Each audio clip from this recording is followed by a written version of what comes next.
The transport ship landed at Outpost Kethrin 7 just as the twin suns began to set. The Garrison was a lonely place, built on a cold moon far from any major trade routes. It housed soldiers from 3 different alien species, and they rarely received visitors. When the cargo doors opened, only one passenger stepped out. He was a human male, average height, with gray starting to show in his dark hair. He carried a single worn bag over his shoulder and walked with his head slightly down, like a man who did not want to be noticed. His name was Daniel Mercer, and he had come to work as a maintenance technician. The Garrison's commander, Director Silas, was a Kellish. Her species resembled large insects, with multiple arms and compound eyes that missed nothing. She reviewed his transfer documents with mild interest. Human workers were uncommon this far out, but not unheard of. You requested the night shift in the lower decks, Silas observed. Most new arrivals preferred day shifts in the main sections. Oh. Daniel shrugged. I like quiet work.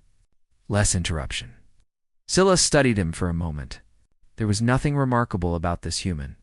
His record showed years of civilian contract work on various stations. No military service, no special skills.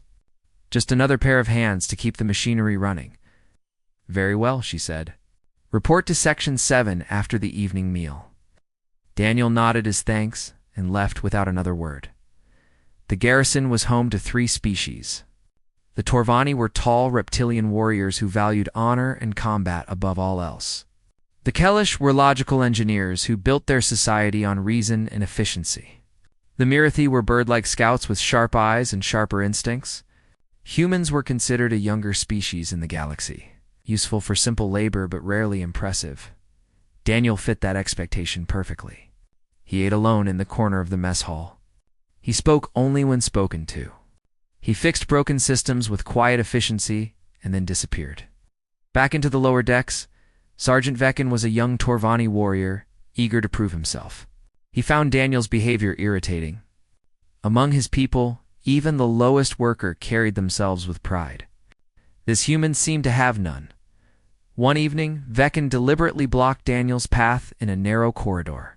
It was a small test, the kind warriors used to measure each other. You walk like prey, Veckin said, showing his teeth. Do humans have no spine? Daniel simply stepped aside. Sorry, did not mean to be in your way. He continued walking without looking back. Veckin stared after him with confusion and contempt. What kind of creature did not even defend its own dignity? Lieutenant Kira was a Mirathi scout. Her species had evolved to notice details that others missed. She had been watching the new human since his arrival, and something about him did not fit. It was the way he moved. Daniel walked like a man who always knew exactly where every exit was. When he entered a room, his eyes swept the space in a pattern that seemed random but was not. He positioned himself with his back to walls. He never sat with his back to a door. These were not the habits of a maintenance worker. These were the habits of someone who had spent years expecting danger. But Kira dismissed her concerns. Perhaps the human had worked on stations in dangerous regions. Perhaps he was simply paranoid. There was no evidence of anything unusual, and her duties required her attention elsewhere. Director Sillies noticed something different. The systems Daniel repaired did not just work. They worked better than they had when they were new. Power efficiency improved. Processing speeds increased. This human understood machinery at a level that surprised her. She made a note in his file but took no further action. Good workers were valuable, whatever their species. Weeks passed. Daniel became part of the Garrison's background, noticed by no one, remembered by fewer. He was exactly what he appeared to be. A quiet, forgettable man doing quiet. Forgettable work deep beneath the Garrison, in a vault that had been sealed for over a decade. Something was happening. The Garrison's archive system had suffered corruption during a power surge years ago. Automated recovery programs had been working ever since, slowly rebuilding lost data. On this night, one of those programs finally completed its task. A single file was restored from fragments, its encryption keys rebuilt from scattered pieces. The file's classification marker is one that most soldiers never saw in their entire careers. Void Black. The highest level of secrecy in the Galactic Alliance. Operations classified at this level were not merely secret. They officially did not exist. The file was titled Operation Silent Ember. It contained mission logs, combat recordings, and after-action reports from the Vexery extermination. War. This was a conflict that had nearly destroyed 3 species before the combined fleets of 12 civilizations achieved victory. Every child in the galaxy learned about the great battle that ended the Vexery threat. But this file told a different story. A story that had been buried for 15 years. The automated system flagged the restored file for review and sent a notification to the Garrison's command staff. Then it sat waiting in the darkness of the archive vault, holding secrets that would change everything. Above in the lower decks, Daniel Mercer finished repairing a coolant pump and checked the time. His shift was nearly over. He would return to his small quarters, eat a simple meal, and try to sleep without dreaming. He did not know that his past had just been resurrected from corrupted data. He did not know that the truth he had buried was about to surface. For 15 years, Daniel had been a ghost. Soon, everyone would learn what ghosts were capable of. Lieutenant Kira was assigned to routine archive verification that week. It was boring work, checking restored files against backup records. She expected nothing interesting. Then she found it. The file sat in her queue like any other. But its classification marker made her feathers stand rigid. Void black. She had heard rumors about such classifications, but she had never seen one. Most soldiers went their entire careers without encountering anything above standard military secrecy. She did not have clearance to open the file, but she could see the metadata, the basic information about what it contained. The file was from the Vexery extermination. War. It referenced something called Operation Silent Ember, and it had been buried for 15 years. Kira brought her discovery to Director Silas immediately. The Kellish commander studied the file marker with all 4 of her eyes. For a long moment, she said nothing. Then she entered her command codes and opened the file. What they found changed everything they thought they knew about the war. The Vexery had been the greatest threat the galaxy had ever faced. They were a hive species, billions of warriors sharing a single purpose: consume everything, expand forever. Their fleets had devoured entire systems. 3 species had faced extinction before the Galactic Alliance formed to stop them. Everyone knew how the war ended. The combined might of 12 species fleets had attacked the Vexery command vessel. A ship called the Devouring Crown. It was the size of a small moon, housing the neural network that coordinated all Vexery forces. When it was destroyed, the hive mind shattered, and the remaining Vexery were hunted down. That was the story. That was what the records showed.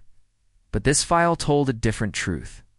The Devouring Crown had not been destroyed by the Allied fleet. It had been neutralized from within before the fleet ever arrived.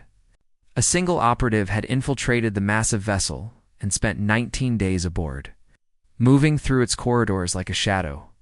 He had systematically disabled the neural command network, leaving the ship defenseless. The Allied fleet had arrived to find a crippled enemy, unable to coordinate or fight back. The great victory that 12 species celebrated was only possible because one person had already won the battle alone: the operatives. Codename was the Ember. His real name was Daniel Mercer.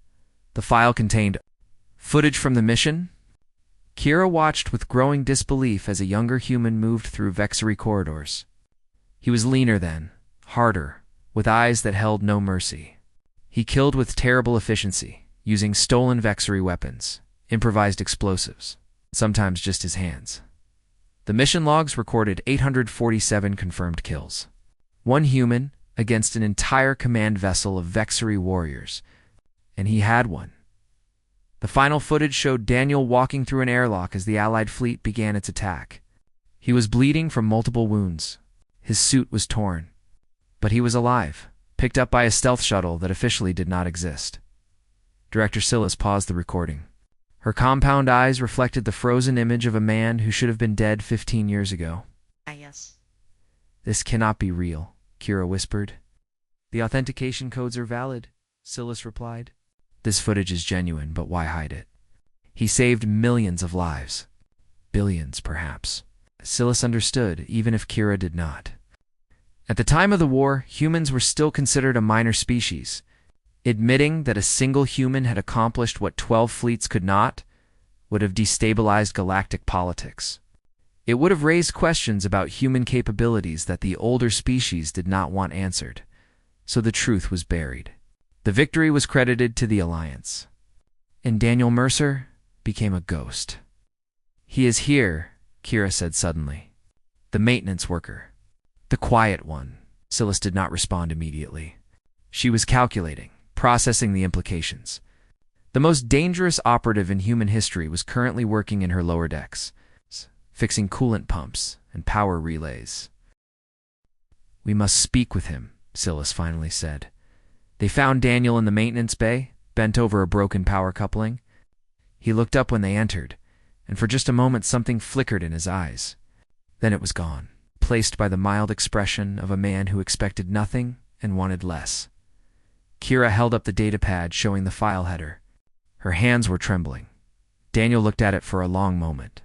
His expression did not change. No surprise. No fear. No anger. Just a quiet acceptance, like a man who had always known this day would come. "That file was supposed to stay buried," he said softly. "Who else knows?" "Only us," Silas answered. For now, Daniel set down his tools carefully. He stood slowly, and suddenly he seemed different. Larger somehow, though his height had not changed. More present. "Now we need to talk," he said. "Because there are things you need to understand before you decide what to do with this information." He walked past them toward the door, then paused and looked back. "And there are things I need to explain about why that file should have stayed buried forever." Kira and Silas exchanged glances. Then they followed the quiet maintenance worker who had once been the deadliest human alive. Neither of them knew that in the darkness of space beyond the system's edge, old enemies were gathering. Enemies who had never forgotten the name of the Ember in Director Silius's private office. Daniel Mercer sat across from the two officers who had discovered his secret. He did not look like a legend. He looked tired. "I am not telling you this to protect myself," he said. "I am telling you because knowing the truth puts you in danger." Silas folded two of her arms. "Explain." Daniel was silent for a moment, gathering thoughts he had not spoken aloud in 15 years. "When the Vexery came, my colony was one of the first they reached. Verdant Station. 8,000 people. I was 23 years old." He paused. "I was the only survivor." Kira's feathers pressed flat against her body. She had heard stories of Vexery attacks, but hearing it from someone who had lived through one was different. "After that, I volunteered for everything," Daniel continued. "Every dangerous mission, every suicide run. I did not care if I died. I wanted to hurt them before I did." He looked at his hands. The military noticed. They had a mission that needed someone who had nothing left to lose. Operation Silent Ember, a solo infiltration of the Vexery command vessel. The chance of survival was calculated at less than 1%. Daniel had not cared about those odds. 19 days, he said quietly. 19 days inside that ship? I learned how they thought, how they moved, how they died. I became something I did not recognize. He described moving through corridors filled with enemies, killing silently, hiding in spaces too small for any sane person to endure. He spoke of disabling systems while Vexery warriors searched for him, of going days without sleep, of wounds that he treated with stolen supplies and willpower alone. And when I finally destroyed their neural network, I felt nothing, Daniel admitted. Not victory, not relief, just emptiness. I had killed 847 of them. I had one, and I was no longer sure I was human anymore. The stealth shuttle had picked him up as the Allied fleet began its attack. His handlers had given him a choice: accept a hero's funeral with a fake body and a new identity, or simply disappear. Let the galaxy believe the Alliance won together? I chose to disappear, Daniel said. Not because I wanted to hide, because the galaxy needed to believe it. Won that war as one. Hope matters more than one man's glory. For 15 years, he had worked maintenance jobs on remote stations, quiet work. Simple work. Work that let him fix things instead of destroying them. I do not want to be the Ember anymore, he said. That man was necessary once. He should not exist in peacetime. Kira spoke for the first time. But you do exist, and now we know. Before Daniel could respond, the office door burst open. Sergeant Veckin stood in the doorway, his scales rigid with agitation. I heard rumors, the Torvani growled. The officers were seen reviewing classified files and then meeting with the human worker. He pointed at Daniel. What is happening here? I demand to know. Scylla started to speak, but Daniel raised his hand. You wanted to know if humans have a spine, he said to Veckin. Sit down. I will tell you. When Daniel finished his story again, Veckin was silent. His entire worldview had cracked. The prey he had mocked, the coward he had dismissed, was the greatest warrior he had ever encountered. You killed 847 Vexari alone, Veckin said slowly. You destroyed their command ship from within. And then you spent 15 years fixing broken pipes. Yes. Why? Among my people, such a warrior would be celebrated forever. Songs would be sung. Statues would be built. Daniel met his eyes. Because I am not proud of what I did. The Vexari were monsters. But I became something monstrous to stop them. I do not deserve songs. I deserve to be forgotten. The room fell silent. Then the Garrison's alarm system screamed to life. Red lights flashed. An automated voice announced an emergency alert. Unknown vessels had entered the system. Director Silas rushed to her console and pulled up the sensor data. 3 ships. Large cruisers. Their design was unlike anything in the current galactic registry. But the configuration matched something from old war files. Something that should not exist anymore. Vexari. Impossible, Kira breathed. They were destroyed. All of them. Shh, not all, Scylla said. Remnants. Survivors. Somehow, they rebuilt. The communication system crackled. A voice came through, harsh and clicking, translated by the Garrison's computers. We know the Ember lives. We have tracked him across 15 years and 40 stations. Surrender him to us, and we will grant you quick deaths. Refuse, and we will show you what we learned from our extinction. The message ended. Silence filled the office. Daniel stood slowly. His face had changed. The tired maintenance worker was gone. Something older and harder looked out from his eyes. They are here for me, he said. Surrender me. 1 life for 47. Silly shook her head. The Kellish do not trade lives. Veckin drew himself up to full height. The Torvani do not surrender our own to enemies. You are Garrison now. You die with us, or we die with you. Kira simply moved to stand beside Daniel. No words, just presence. Daniel looked at them. For the first time in 15 years, he felt something he thought he had lost forever. Connection, belonging, family. Then we fight, he said quietly.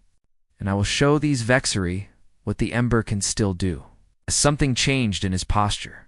Something awakened in his eyes. The maintenance worker faded away, and the legend stepped forward. Director Silas, I am going to need access to your armory. And I am going to need everyone to listen very carefully. The war had found Daniel Mercer again. This time, he would not fight alone. The numbers were brutal. 47 Garrison personnel against 3 Vexari cruisers. Each cruiser held hundreds of warriors. Evacuation was impossible because the Vexari had already deployed interdiction fields, blocking any escape. Allied reinforcements were 6 hours away. They had 2 hours at most. Daniel stood in the Garrison's command center, studying the tactical displays. The officers and senior soldiers had gathered, watching him with a mixture of fear, hope, and disbelief. The quiet maintenance worker they had ignored for weeks was now their only chance of survival. The Vexari have not changed their ship designs, Daniel said. They are proud. They believe their old methods will work again. He pointed to the display. That pride will kill them, he began to explain. Vexari ships had a critical weakness in their shield generators. The neural network that coordinated their systems required constant power flow.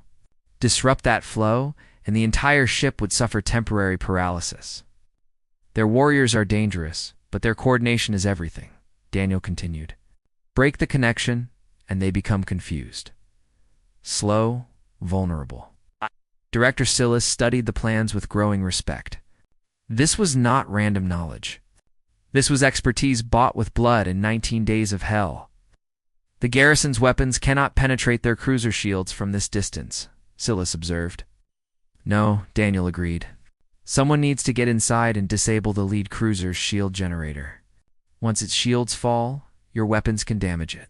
The other two ships will hesitate without their leader. Lieutenant Kira stepped forward. I can fly a shuttle through their defensive grid. I will do it. Daniel shook his head. You would never reach the ship. Their point defense would destroy any shuttle. Then how? Vecin demanded. Daniel was quiet for a moment. Then he spoke the words that changed everything. I will go. In a maintenance pod. The room erupted in protest. Maintenance pods were not combat vehicles. They were slow, barely armed, designed only for external repairs. Sending one against a Vexery cruiser was suicide. Exactly, Daniel said. They will not consider it a threat. Their sensors will register it as debris or a desperate escape attempt.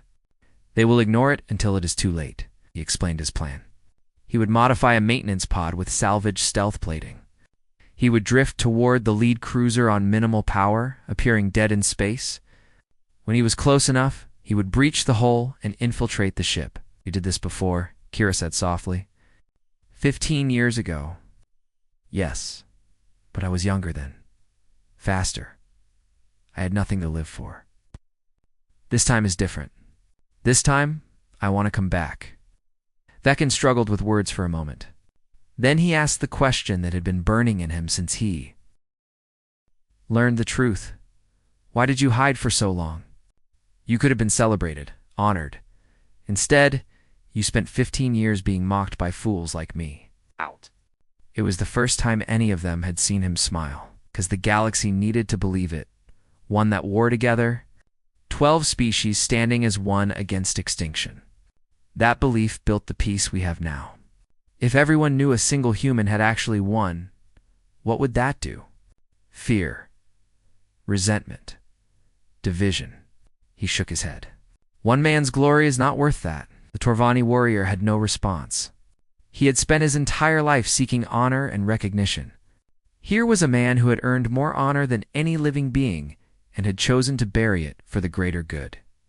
Director Silas called for preparations to begin. The garrison would hold defensive positions and keep the Vexery focused on the outpost. Daniel would use that distraction to reach the lead cruiser. If he succeeded, they had a chance. If he failed, they would die fighting in the armory. Daniel selected his equipment. Not the heavy weapons a Torvani would choose, or the precision tools a Kellish would prefer. Simple items. A knife, a sidearm. Electronic warfare devices. Climbing gear. Kira watched him prepare. You fight differently than our warriors. I was never trained as a soldier, Daniel admitted. I learned by surviving. By watching, by adapting. Checked his equipment one final time. Humans are not the strongest species, not the fastest, not the most advanced, but we adapt. We find ways when there should be no way. Vecin entered the armory, carrying a Torvani combat blade. He held it out to Daniel. This belonged to my father. He would be honored to have you carry it. Daniel accepted the blade with a slight bow of his head. The gesture meant more than words could express. Keep everyone alive until I signal, Daniel said. No heroic charges. No glorious last stands. Just survive. And if you do not signal, Silas asked. Daniel walked toward the hangar bay where the modified maintenance pod waited. Then you remember that one human tried, and you make the Vexery pay for every life they take. Minutes later, the pod launched. It drifted away from the garrison on minimal power, spinning slowly like damaged debris. Inside, Daniel watched the Vexery cruisers grow larger on his screen. The creatures that had destroyed his colony, that had haunted his nightmares for 20 years, were waiting for him. They had tracked him across the galaxy. They wanted revenge for what he had done to their species. Daniel checked his equipment one last time. He thought about the people he was leaving behind. The Kellish commander, who judged by actions, not words. The Mirathi scout, who saw what others missed. The Torvani warrior, learning that true honor had nothing to do with glory. He transmitted one message back to the garrison. Keep them busy for 20 minutes. I will handle the rest. Then Daniel Mercer, the Ember, the quiet man who fixed broken things, flew toward War one final time. The garrison watched in disbelief as the tiny maintenance pod disappeared into the darkness of space. On their sensors, it appeared as nothing more than drifting debris, tumbling slowly toward the Vexery formation. Then the battle began. The Vexery cruisers opened fire. Energy weapons lit up the void between the ships and the garrison. Outpost Kithrinzavan shook as its shields absorbed impacts that would have destroyed smaller installations. Sergeant Vekin led the ground defense teams. When Vexery boarding pods breached the outer sections, he was waiting with warriors from all three species. For the first time in his life, he fought without seeking glory. He fought to buy time. Hold the line, he roared. 20 minutes. Give the human 20 minutes.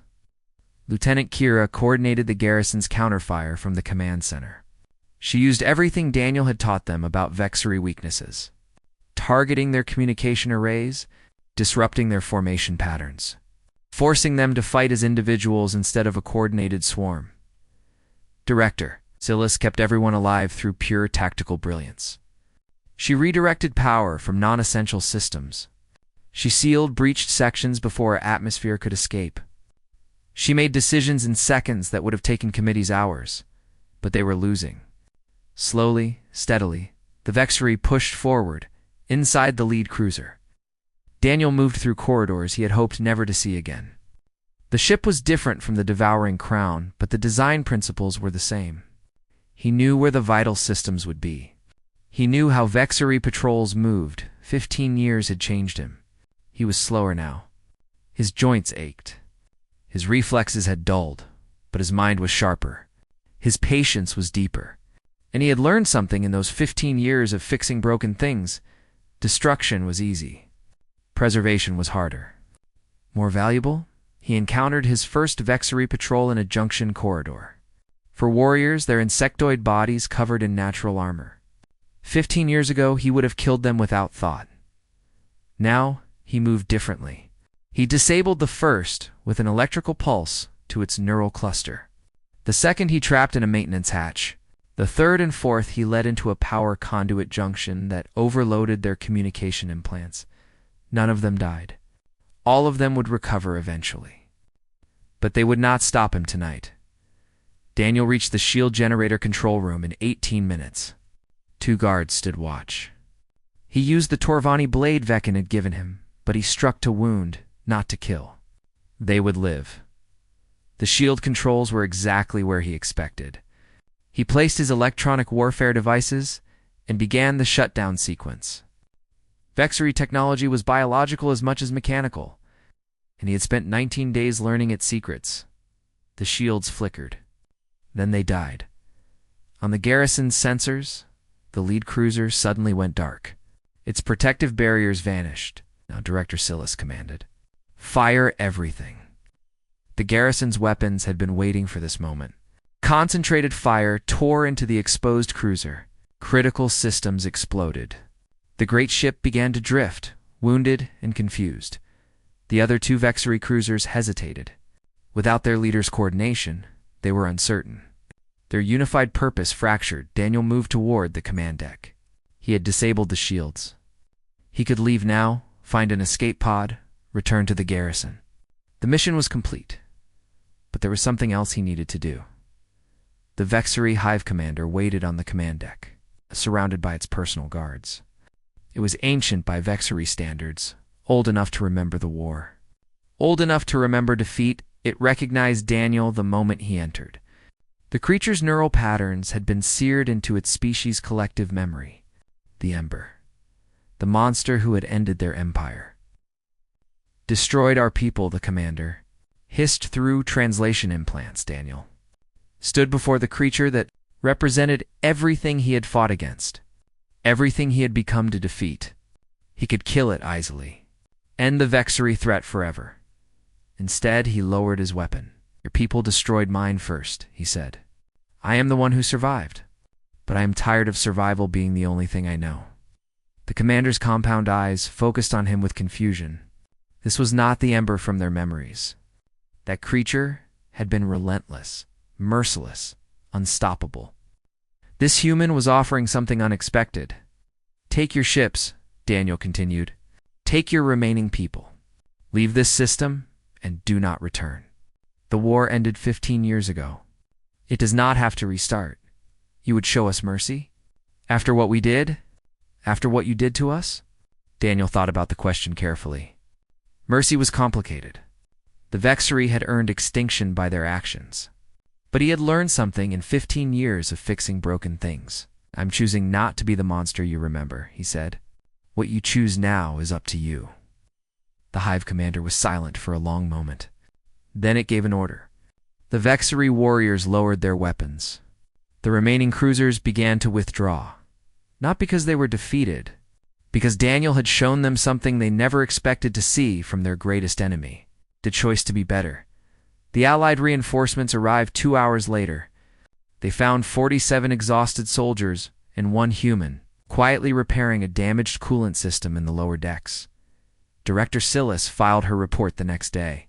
For the first time in 15 years, the truth about Operation Silent Ember was officially acknowledged. Not as classified intelligence, but as history. Daniel Mercer's name was entered into the Galactic War record. The galaxy finally knew what one human had done to save them all.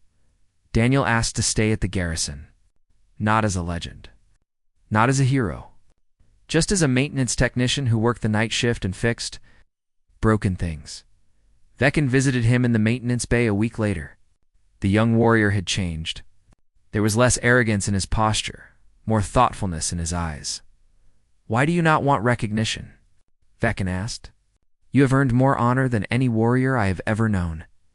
Daniel tightened a bolt on a coolant pump before answering. "Records are for the dead." "I would rather just be useful," Veckan considered this. Then he picked up a wrench and began helping with the repairs. He did not say anything. He did not need to. The final evening sun cast long shadows through the maintenance bay windows. Daniel worked in comfortable silence, surrounded by machines that needed fixing and people who finally understood him. The galaxy would remember the Ember as a legend. Outpost Catherine 7 would remember Daniel Mercer as something rarer, a good man who had seen the worst of himself and chose every day to be better.